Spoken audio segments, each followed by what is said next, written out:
Hello world, Frida Reba Darcy, Patricia O'Connor here. Quick look at the bicycle, the electric bicycle of death. Okay, anyway.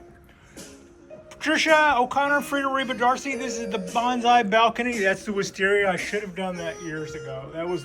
This is the third pot for this wisteria. The other two I killed, but the other two were also probably really too soon for my stick in a pot to be a stick in a pot. So we're gonna put it in our standard terracotta pot, let it grow big and strong, and we're gonna wire it and treat it right. But all that. Also, I like where it's sitting, but that pot will be dead in no time. Here you go, babe. And the Chinese wisteria looks pretty good there, I think. All right, it's not a bad spot for it. Got Buddha hanging out with it. This is the bonsai balcony. I've just kind of leisurely wandered my way onto our balcony and onto our shooting space while we're looking at things and how well everybody's doing. This is our ponderosa pine. It's pushing out lots of, continuing to push out lots of new growth. There is our there's our new, going to be our new leader. It's growing nicely. It's doing good. Go, keep going.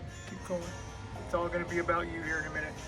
And so that's what's going on there. But that's not what today's show is going to be about. Today's show is going to be about our ball cypress trees.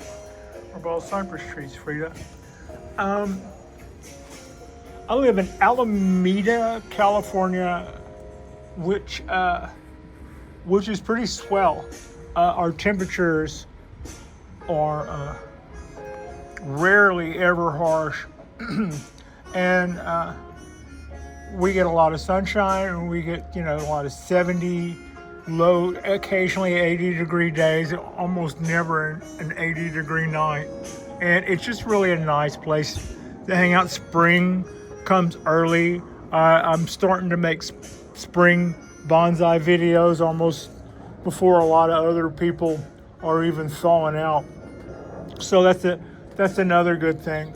And about 3 or 4 years ago, I started growing these three. These are Taxodium Distichum, American bald cypress. And I've had that compilation going for about going on 4 years, longer than I really realized until I stop and think about it. Here we are, and it's been my pleasure. I have grew up in a part of the country where these guys find the climate even more favorable. As far as being even more favorable, these trees would do very well if planted in the ground, around the grounds here. They would love it here. They wouldn't grow as fast as they grew back home.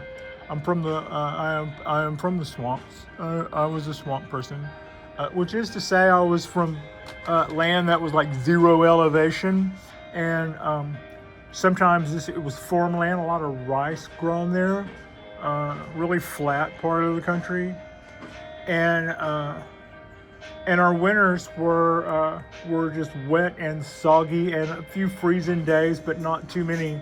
Very seldom snow, every 2 or 3 years, and it wouldn't stick on the ground, and everybody would freak out and run to the windows and drive really badly over a snowflake. But the flip side of that is something like this. In that 4 years, these guys would probably be done. They would grow faster. They would grow faster in a hotter climate than they've grown here. I'm not complaining. It's been a really, I've enjoyed the process, and they grow fast by most tree standards. They grow really fast in the Carolinas or part of Texas where I grew up, or in Louisiana.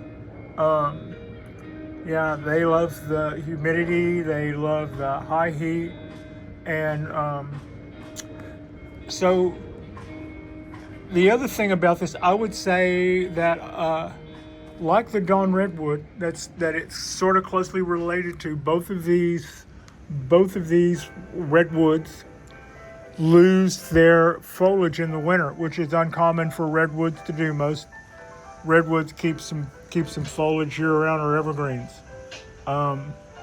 These two varieties do not, and a lot of times they get confused from one another. When I first got these trees, I would have people say, "Yeah, those are Dawn redwoods."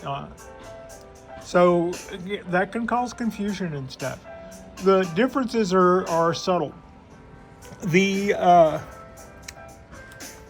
Dawn redwood likes a lot of water, but would not tolerate being submerged. The phrase that associated with them is they like their feet wet.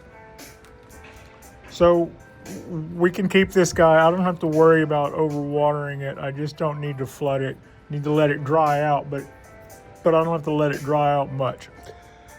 Ball cypress could actually be grown in a pan of water. If I don't do that, but that is something that can be done. I've heard people say that if you want them to grow cypress knees or buttress, they need to grow in a pan of water. I don't know that that's true. I'm not sure the status of this one. My three came from different sources. The center one I bought on a local shoppers list, kind of like a local flea market of bonsai enthusiasts who all offered up a few trees, and I saw this one and got froggy and jumped on it. And the two outside one came from a grower in northern Louisiana. I kind of lost track of them. I should probably try to look that up and see if I can give he grew a lot of, he harvested a lot of species of trees that would grow in the lowlands, in the wetlands of Louisiana. It's such beautiful territory. So, yeah, and I got those two trees from him, and that made up our trio. And then I got that oversized pre-bonsai pot,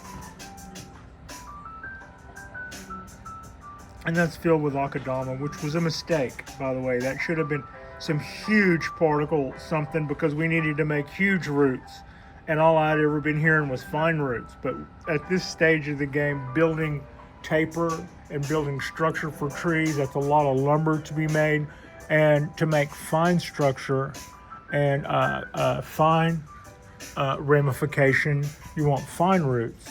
And to build huge pieces of tree, you want big roots. So that should have been going the extra dollar and making that super fine akadama was a no. I shouldn't have done that. But it's fine. The trees love it. That was another mistake I made that probably slowed down the process. But these trees are beautiful, and I've really enjoyed growing them. And from all angles, I can just picture myself standing underneath the oasis. Now, if you've ever been in the South on a really hot day and you see a bald cypress and you find yourself standing underneath it, providing it's not, standing in water, you find that this tree is an oasis. The shade underneath one, the air is quite often really oxygenated and cooler, and every once in a while a raindrop will form because of the amount of release into the atmosphere around the leaves and stuff as the temperatures change during the day. Late afternoon, I've had that happen. You look up in the foliage, hoping to not see a bird, but it was a really cool, clear drop of water that just kind of formed in the air because of the water exchange.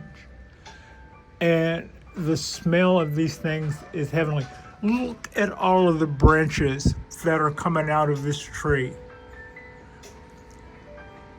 as a formal upright. If you saw one of these that was, 100 foot tall, someplace where it hadn't been all battered and beaten, it would probably still come off very, very much in that, in that diamond shape, right? That they kind of want to do. And if you stand, well, on the property of this apartment, there are some coastal redwoods.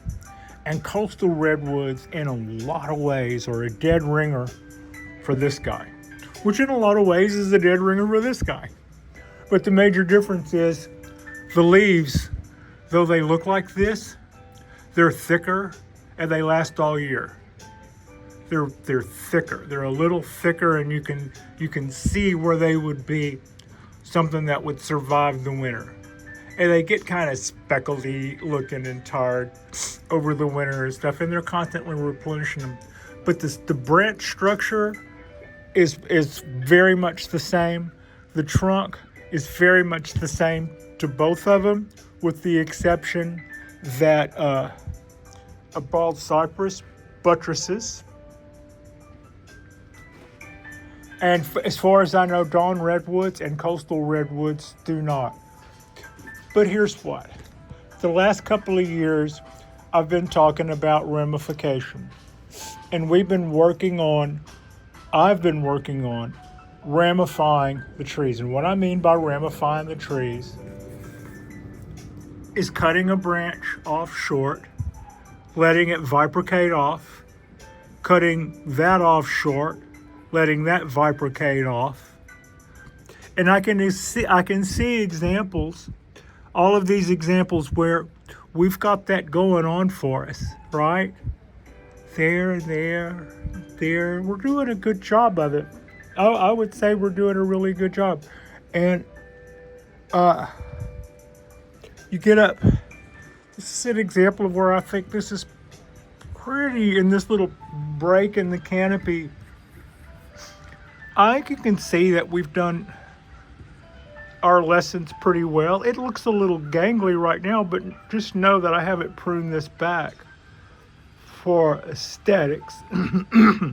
Right now, like I said, we're still growing lumber, so we let most of the shoots that it puts out this time of year go all summer, and then in the spring, I tend to cut it back to the things that we want to come back next year as more permanent parts of the tree. Sometimes those are limbs that I have a year or two invested in, and sometimes that's a new branch that fills in a space, or is helping me fill in a space where currently I don't have anything going on. But at the same time, these are our examples of ramification. And what does ramification do for us on a tree?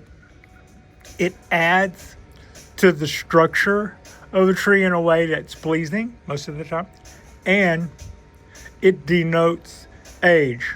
The 2 into 4s into 8s, into just multiplying that out, getting finer and finer and finer. It is unto itself a really beautiful look, and it also is how we express time. That says that didn't happen all at once. Now, let's tie that back to this tree, and the coastal redwood. That's about 50 yards. There's 3 of them growing about 50 yards straight back that way. I think I've shown them in videos before in shorts. But if you stand underneath the trees, one thing on a bald cypress you tend not to see, or on a coastal redwood that I can show you later, is this. You tend to see, whether it is a young tree or a very old tree, you tend to see this every year. It will grow limbs straight out. They are lacy. They are vibrant in their colors. And they say I am fresh. I am alive, you know? And it's something that tree, it is that tree's look.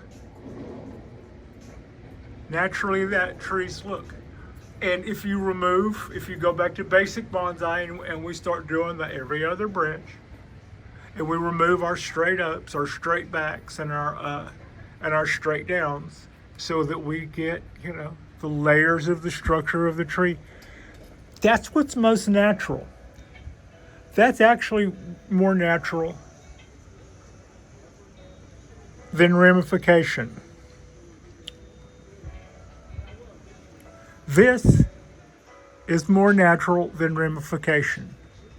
And what the tree will also do is it will start to make bark that rolls over this junction. So at some point, when this branch is 2 or 3 years old, there's going to start to be rollover right here that is pinching, putting pressure on that junction. Meanwhile, this branch is producing more and more things out here, and it's getting more and more weight on it, and that's putting pressure right here on this joint. And as that happening, the rollover is still just putting the squeeze on that. And as I've heard many, many times sitting on the porch of my parents' house, you hear a pop, and you would see a limb falling straight down. Not because the wind had caused it to break and hang and then slip, but it just went pop, and then they fall straight down. They replenish that way. You would see them lying under the ground underneath the trees where that had happened overnight or when you weren't looking or whatever. And they would be like perfect fishing poles. They almost look like they were cut in the same way that a carrot, when snapped, almost has a cut look to it. And it was because of the rollover on the main trunk was just putting the squeeze on that branch until it just popped it right off. That and the stress that it was under from all the branch that it makes.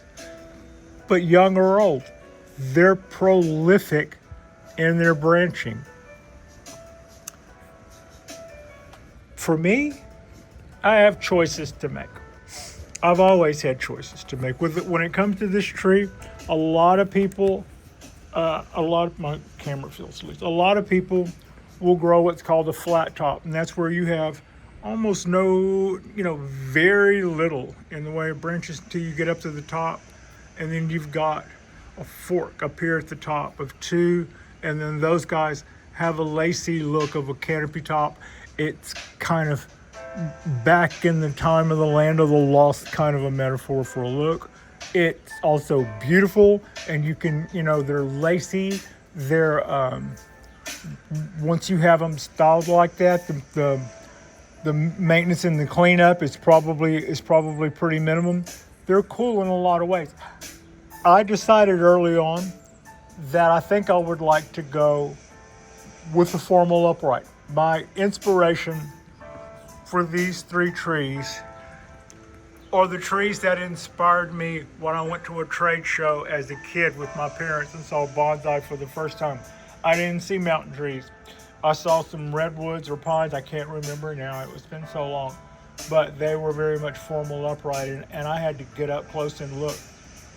Knew better than to touch, but I had to get up close and look to make sure that they weren't just some sort of faux plastic or some sort of resin cast that looked exactly like, because I just could not believe what I was seeing.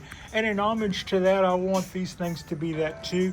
And we've experimented and we've learned about our ramification. Look how big. Look how thick. This is 3 years. I am 3 years into this branch. That's 1 year. That's last year. This is going on the 3rd year.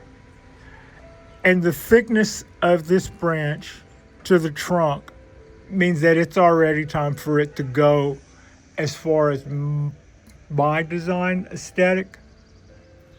This branch right here is going to be a suitable replacement.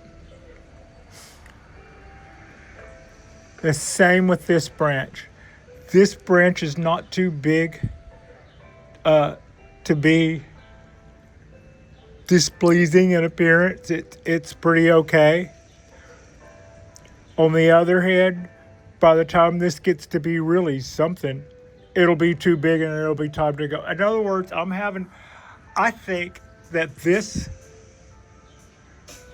look right here, the look of constant green and refreshing and rejuvenation, and your age comes from your trunk.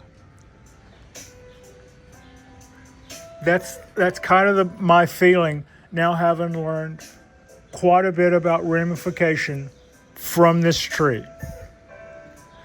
I don't see myself now as ever truly being finished. I don't have a problem with that either.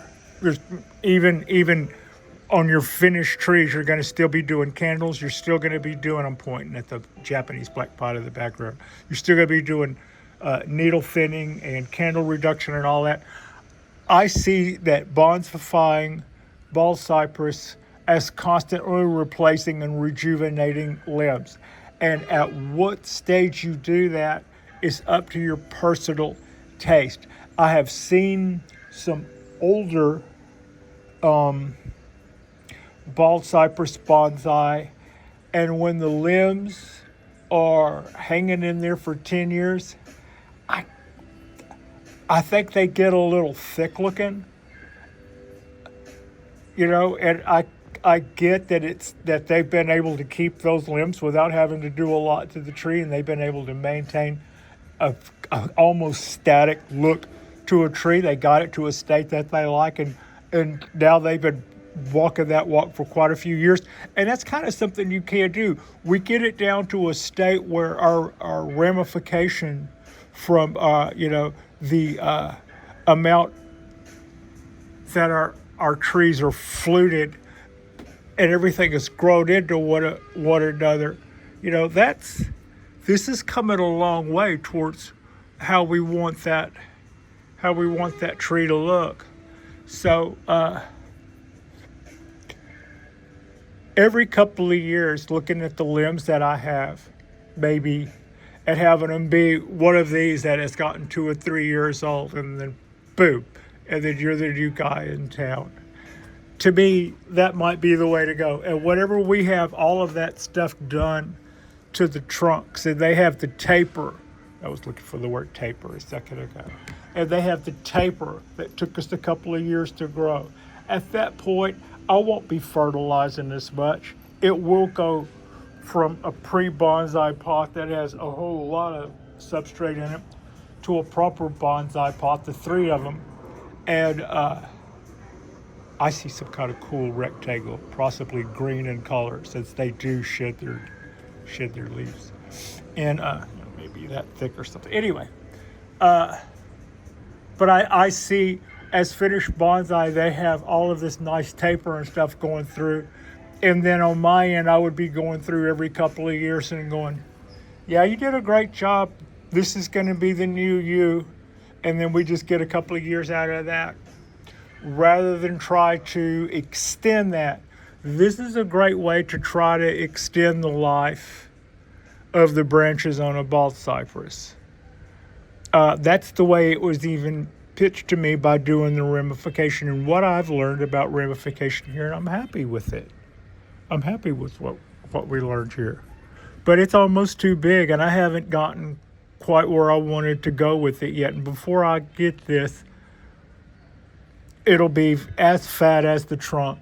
And to me, when the base of the branches are as fat as the trunk, I'll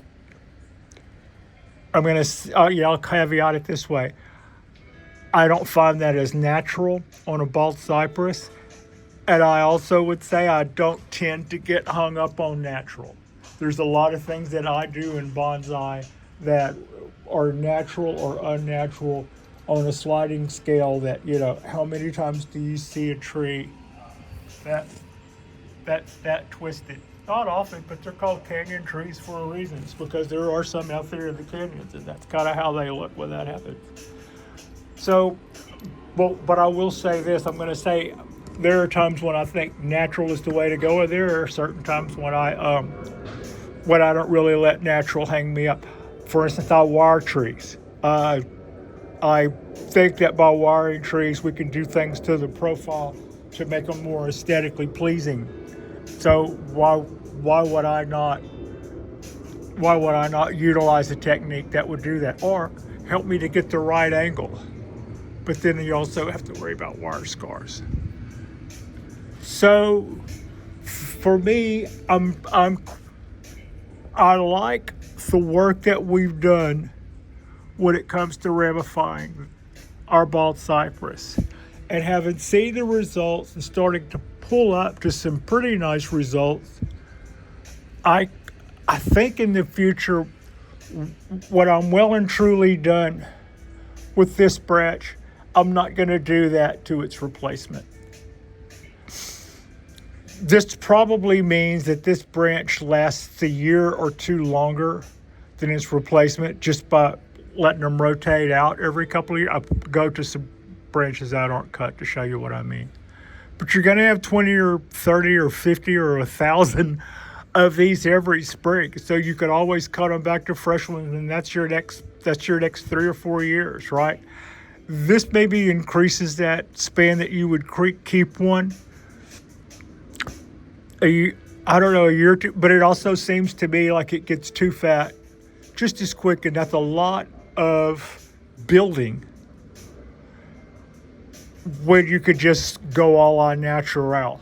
And that look that is more all on natural, and I'm going to point to a part of the tree that's less affected by scissors and prune work. If this is more of the all on natural look, and frankly, that's my favorite look, having seen the two. What I've learned about pruning on this bald cypress will make my trident maple look terrific. You know, for instance, I think that this technique applied to that, and we're going to have a winner. The amount of time I get to keep these branches is totally different than the amount of time I get to keep these branches. These branches are more part of its permanent fixture, and it does things in a natural way that are pleasing to me. This, whenever they get really fat and thick, they don't really look like they do in the wall. The tree tends to spin them off somehow. So, yeah. Maybe this joint isn't that strong or something. Anyway, that's my thoughts. These are great trees to grow.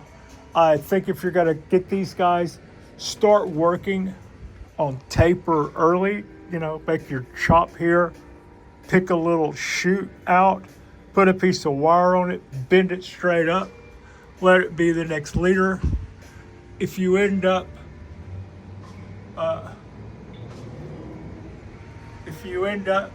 with a leader that you don't like for some reason, it's got a wire scar or something, chop it off, take the next little sprout, pick it straight up, and go look at it and say, you are a star, and that'll be your next leader. And also, when it comes to developing trees, whenever they want to start slowing down over the summer, that's a really cool way to say, hey, wake up, pick it up, cut off the leader, wire up another one, and watch the tree take off. Yeah. So, cypress trees, I've really enjoyed the time that I've spent growing these guys. They are my on the balcony oasis unto themselves. It's early spring still. Well, it's about to be May, but that's still pretty early spring. And by summer, this guy will be all out in here and be looking nice. And I welcome that. I welcome the shade. I welcome the smell of these guys, whatever the exchange between the outside air and the air around them is always the most pleasant part of this space. And yeah, now if you have thoughts on this, if you have thoughts regarding the ramification here. Tell me what you think. I don't hate this look. I just think it's a year away from being too much. And I go, yeah, we've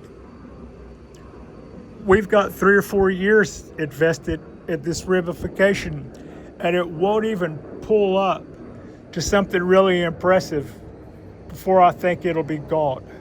It might be that as trees with finished taper, once they're in bonsai pot, we back off the food a little.